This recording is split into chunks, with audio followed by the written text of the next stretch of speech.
Hi, I'm Sheila Collins with Succeed with Video, and today I'm here with Jha Allen.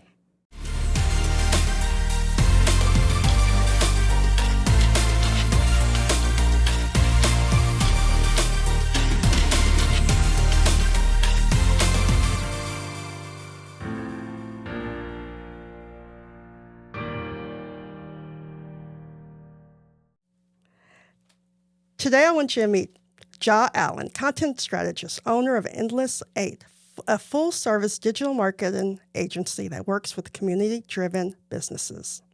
They can help you strategize your customer journey, maximize your social media results, and create content that turns community into sales.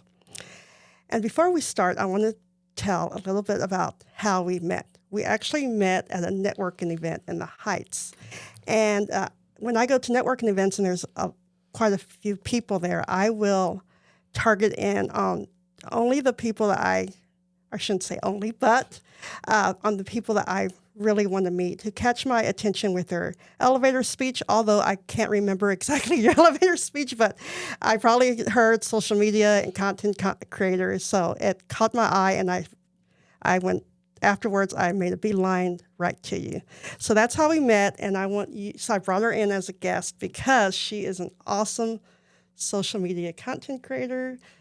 Everything that I want to do is she's already doing, besides real estate. So tell me, how long have you been in the business?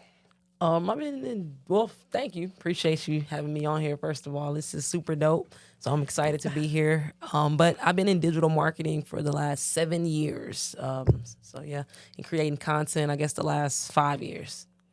What motivated you, what motivated you to get into the business and the social media content creation and all that?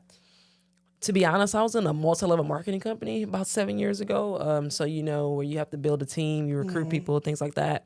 It was a travel club, though, so it allowed us to travel. And this was around the time social media was becoming popular.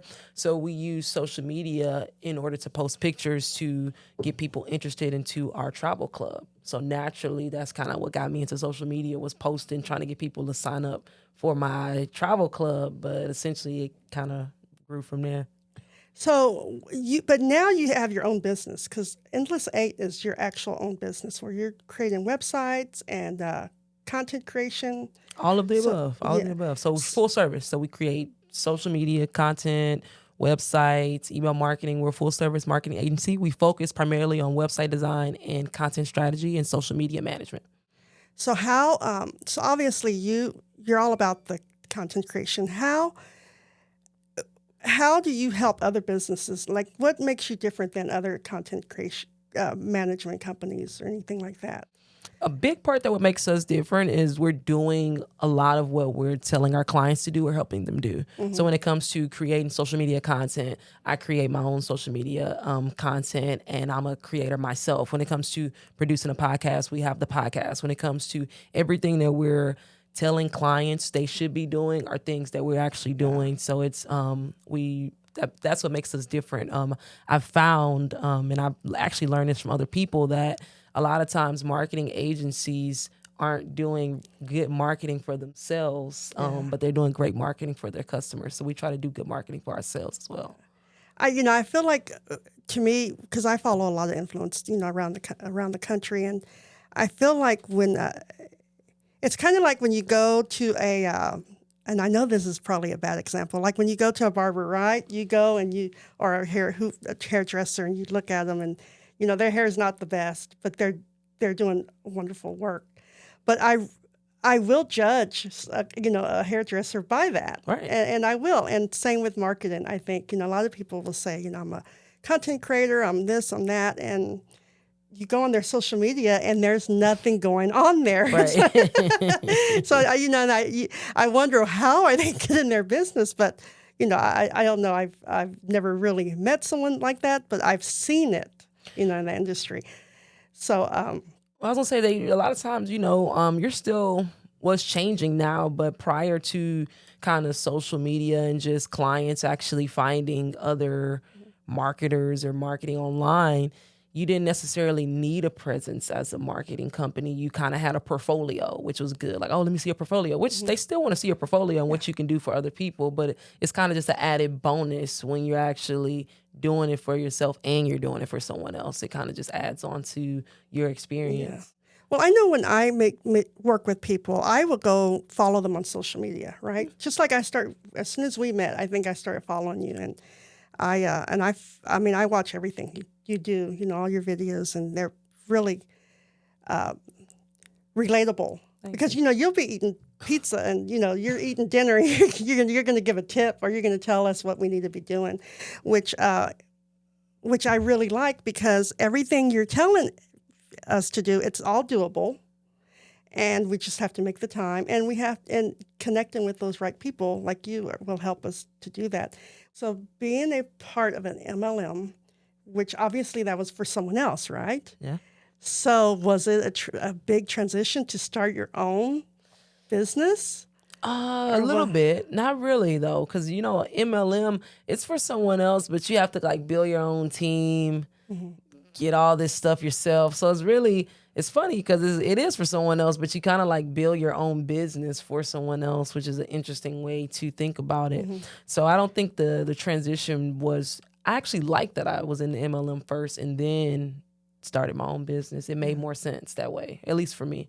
Yeah, I guess that does make sense, because you are building a team, and I mean, unless you're not, there's a lot of MLM people who are, they're not. Yeah. That's what can be a challenge, and just Yeah, it is. But you do more than build a team. I guess I'm stretching on that, because that's the company that taught me about entrepreneurship, taught me about personal development, reading books, paying for conferences, stuff not being free. Like, it was crazy when you tell people, hey, this was before like online coaching was popular. So this was prior to like 2020, 2019. This was back in like 2014. So this was when we were paying for events and conferences before like normal coaching people online were having them. So it was crazy when we used to tell people back in the day, like, yeah, we're going to pay $200 to go to this convention or this, that. And it didn't make sense. Or we're reading books. It didn't make sense. It didn't make sense, at least to my peers, because, you're different. So you've probably been reading books and been doing this type of stuff. But for around this time, for my peers in my age group, it didn't make a lot of sense to them. But now it's probably 8 years later, and now this type of lifestyle is popular. It's popular, but it's something that we were doing back in like 2014. So, yeah. I think for a lot of people, like for myself, who was came from corporate world, and we didn't do that. I mean, you may have read a book or something, but you were just being told. You're doing what you're told to do, right? So when I became a realtor, this was a whole new ballgame. This was my business, and I quickly learned that I wasn't going to be paying a lot of marketing money, so I needed to figure something out. And social media became a thing, and I realized I need to get on this. It's not a trend, right? Yeah, it's not, especially for real estate. Real estate right now and social media, and people it's visual. So I can see how that works, but no, it's not a trend. It's real life. Yeah, and when did you? To me, it sounds like this transition came really easily. But did you have any obstacles that you had to face or overcome? I would say, yeah, just like people say, the normal business owner obstacles, trying to figure out. I learned a lot. This is going in my 5th year. I started my business in officially my LLC, July 2018. So I think it's going on like 5 years or something like that, or maybe at 5, going on 6. But I really realized that entrepreneurship is hard. That's my biggest obstacle, is realizing that it's very hard. It's not easy, and it's not something that can be done in 5 years, 10 years. Like, you can do it, but to be really, really successful, it takes a lot longer than what most people plan, and not even successful when it comes to a monetary amount, because like anything, you might say, okay, my amount is $250,000, and then when you get $250,000, you're gonna want more and more and more and more. So it's not even just being successful for a monetary amount, because it's gonna always be more, but just being all around successful, from the way you carry yourself to your money to everything about you. It's very, very hard, and you got to keep getting better. Like I'll tell people all the time, I see why people stay the way they are because it's easier. It's very hard to be an entrepreneur because you have to consistently get better. You can never stay the same. You have to always be pivoting. You have to always be evolving, and that's hard. Even as an entrepreneur, it's very hard to look yourself in the face. Sometimes you're like, man, I got to go to my next level, but I just got to this level. But you know it's time to You're go to the always next looking one. for the next thing I got to do. So I think I got obstacles every day. The same obstacles. This is the normal obstacles every entrepreneur just consistently goes through every day. I like that you said, it takes time. Yeah, a lot of time. It takes. So I've been a realtor for 8 years, so I consider myself an entrepreneur now. But it does take time, and like you said, the money. I think a lot of it is that we realize we made this. We had this goal, and we reached it, money financial wise, and then you think, well, if I can do this, I could do this. So we're constantly pushing, and I that's why I really want entrepreneurs to really understand, because it's so easy to give up. And you have to keep up with everything. And I went to speak with a couple of realtors yesterday, and I think realtors mainly undervalue social media and branding and marketing. And really, we're the ones who should be out there doing it, because there's so many of us. And what do we do? We sell houses. The more seasoned realtors maybe do. I feel like the younger realtors are really taking advantage of social media. Like, if you ask me right now, social media, if you can do if you're in real estate, if you're in fitness, you can make some videos and win on social media right now. If you ask me, so I think the kind of the newer realtors that are getting in the game, I think they're understanding that, especially on TikTok. On TikTok, you see that a lot, like just different homes, the fast video or the speed up video of the different houses. So and with that, because I'm older, right? So I'm seeing it in my age group, I guess. Your peer group, yeah, my peer group. So that's the ones I want to help. And it's challenging. So that's why I was asking, like when, and I heard you did a video not long ago about marketing and how people, like, they don't want to. I can't remember if it was they don't want to pay for it, or they don't want to, pay to be taught how to market. Yeah. And is that a challenge? Because I see that as a challenge too with me, when I talk to other realtors about using video. Let's get comfortable. Let's get that, the camera out. And there's so much you can do. Your audience, you can, you're just going to be more visible, in this industry and stand out. Right. No. Well, a few things.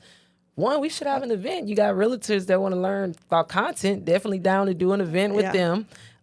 So we can talk about that. But another thing, I think everybody thinks, and I don't mean this offensively, it's just kind of black and white, but all business owners think that marketing is easy. They all think it's easy. They think they can do it themselves. Yeah. Oh, you just got to record and post and put it up. And they don't realize that when you're really doing marketing, it's a lot that goes into it.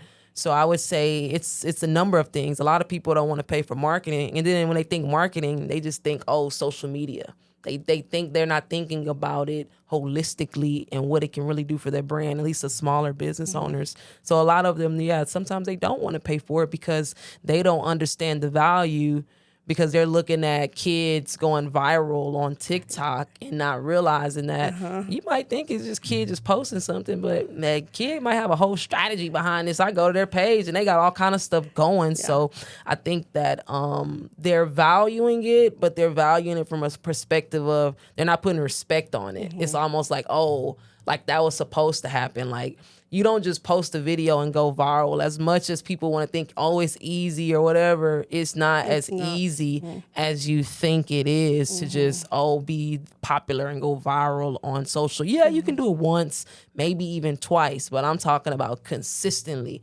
Every time you post, your video is doing numbers. That's hard to do, and I think a lot of business owners, they undervalue it because they only see kids doing it, and they don't realize kids have a real strategy probably behind how they're doing that. And that's one of the things I teach is that, they, these younger, they're not kids, they're younger, their buying power is different. The strategies are different, but it's working. And we have to change to keep up with everything. We have to change, or we don't have to, and we can stay where we are. But to change with everything, and why not? I mean, that's what the world's all about. It's about change, and that's why I try to people, realtors my age, to explain to them, it's not about ego. It's not these. This is important stuff that we need to keep up with, and I'm open to doing an event with you. I'm always open to doing events, and so yeah, but. How has videos helped you? Because that's my main thing is videos. Videos help me a lot. That's how I keep up with my audience. So a lot of times, you keep speaking on realtors. You might do a lot of networking and meeting a lot of people, but I use video to keep up with people. So kind of how you said, you met me at an event and you follow me on social media.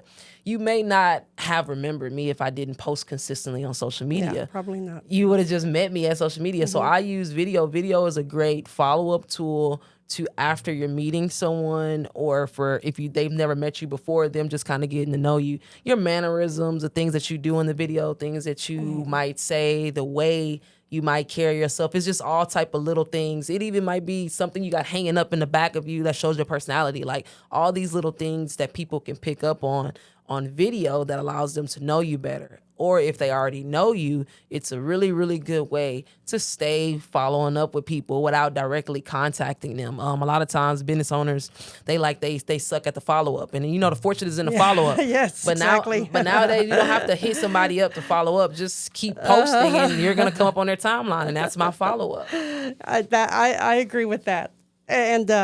And I also like, I actually listened to a podcast of yours earlier, and I loved what your guest said about DMs being Jared, emails. Direct messages are now the email for us. We don't look at it. Yeah, and that was my first time hearing that one too. I know. I thought, that's pretty. I liked it. Yeah, actually. Jared's Gen Z, and it made me make me think, okay, we need to respect this DM thing. Yeah. And Jared's even, I'm in the millennial group, Jared's in the Gen Z group, so he's even in the group coming up behind us. So that's what they're on. So I would listen to him even more than you listen to me, to be honest. You're the group who remembers AOL and the dial-up. Exactly. And he's a group that they were born with the iPhone. Yeah, exactly. Phones in their hand. Exactly. So I think it's a little bit more easier for them. So what steps would you recommend other business owners, entrepreneurs to take to be successful? Online? As a online, with social media and platforms, or what would you recommend? First, so just get on the social media platform that you choose and stay consistent there. I would make a profile on all of them, even if I'm not going to be consistent on all of them, just so you kind of square it away in all of them. And make sure you make a profile, you update everything. So if it asks you your favorite color, make sure you put that in. So some business owners just make a profile and leave it blank. Make sure you put all your information, your email, your phone number, your location, all that great stuff. And if you're not going to be on there consistently, try to post on the particular platform once or twice a week if it's not a consistent platform you're on. Now you want to pick the two platforms you are going to be consistent on. So maybe it's Instagram and Facebook, maybe it's TikTok and Instagram, whatever the case is. But I want you to try to post once a day on there. Some business owners are like, well, how am I going to post once a day? That's a lot of content. It can be, but it's different ways, and you can follow me on social to kind of see how you're able to spread out your content. Mm-hmm. But if you're not able to at least post once a day, try to find your rhythm. I would definitely recommend minimum at least 3 times a week. But if you can't do once a day, at least 3 times a week. And you can follow me on social. It's Jha, JHA.ALLEN. So if you just put in Jha Allen, you'll be able to find me, and I'm always giving tips on how you can kind of break up your content to make it make sense for you. But yeah. I follow you on Instagram. What other platforms are you on? To be honest, Instagram is my main platform. Yeah. I have a presence on all of them. And just recently, I'm going heavily on TikTok. So I've been spending a lot of time on TikTok, but my most active platform is Instagram. And now it's TikTok. Instagram to me, it's just fun. And it's easy to me, it's easier to make content. Because you have reels, you don't have to leave. I had to, even when I set up my TikTok account, and then Instagram came up with the reel thing, I actually had to make myself start using TikTok again because it was so convenient. Oh, because you like Instagram because it has everything that you need. It has everything in it, and that's what we're all about, right? Convenience. So I had to actually make myself, okay, you got to keep up with your TikTok. Now, you talk a lot about Instagram. So Instagram is my favorite. And then Facebook, because usually that's pretty much where the people of my peers are. and then TikTok. But how about YouTube? Do you utilize YouTube at all? Because I know it seems like everyone, wants to be on YouTube. I have YouTube, and I put videos on YouTube, and my podcast videos go on YouTube for sure. But it's not somewhere where I spend a heavy amount of time for me to talk about and teach on it. So if you put in my name, you'll definitely find me. Kind of how I tell you guys, make sure you got a profile on all of them. But it's not somewhere I spend too much of my time or in recents. But to be honest, I just started watching YouTube this last year. I wasn't an active person that watched YouTube. And I think a lot of times, to be honest, I think that's what a lot of people are. They'll get on YouTube, but you really don't even watch YouTube. So you don't even know how to really take advantage of it. It just sounds cool. But now that I actually been watching YouTube for about a year, I understand why my YouTube wasn't growing, because I'm looking at how it's a YouTube, like it's a way you do your YouTube video that they want to see it. So just to kind of answer your question, I got a YouTube, but it's not a strong presence at all. Well, same with me. I created the YouTube account 4 years ago, I think, and that's all I did.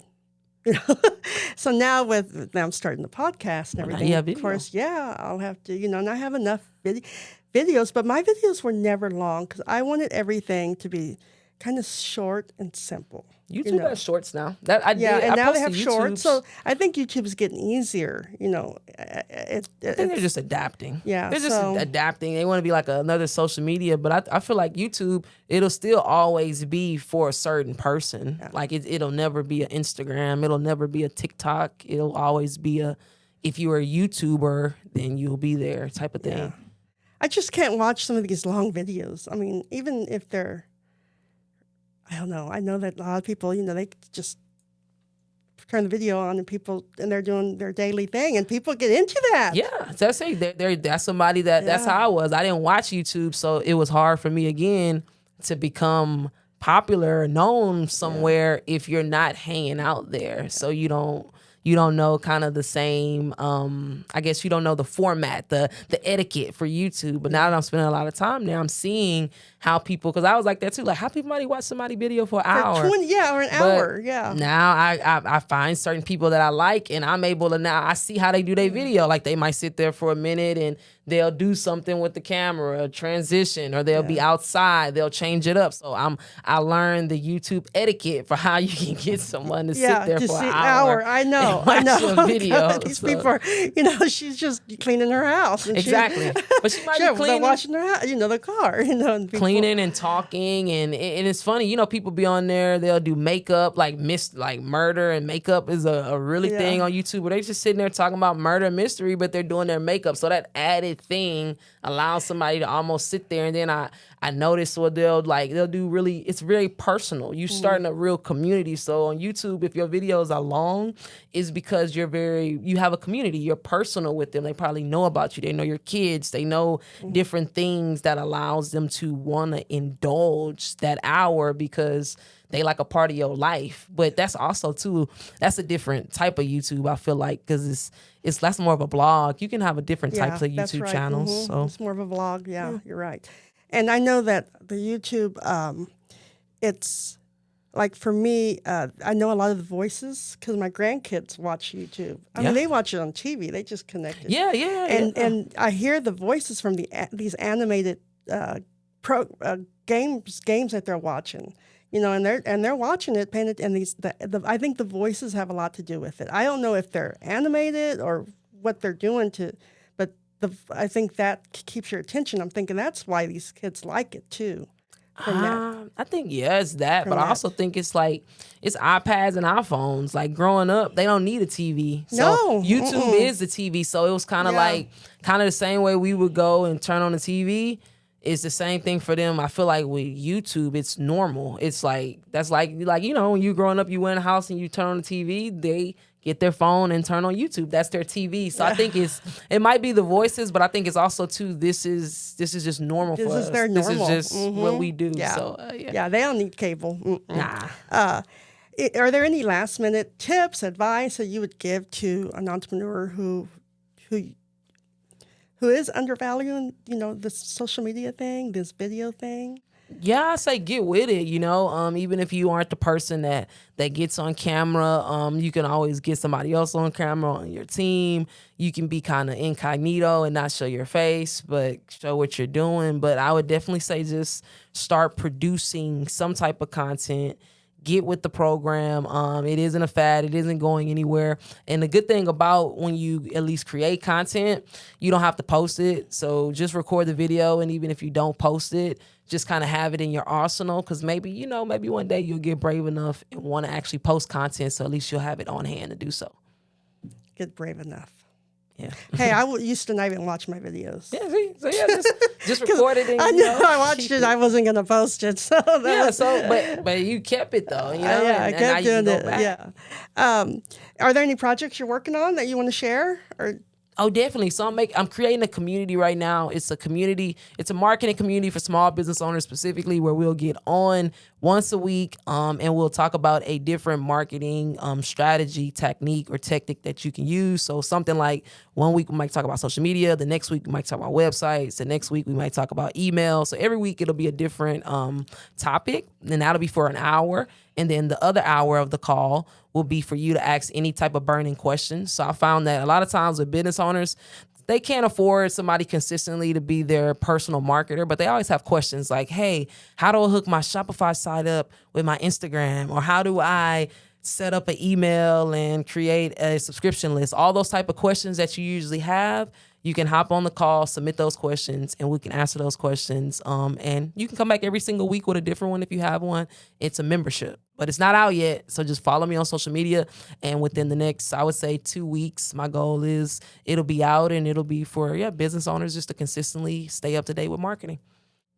I want to thank you for being my guest. And it was a big honor because, like I said, I watch on video on Instagram, and I just love your content. And everyone needs to go and follow you and become part of your network. Oh, definitely. Well, follow me on social. Jha Allen.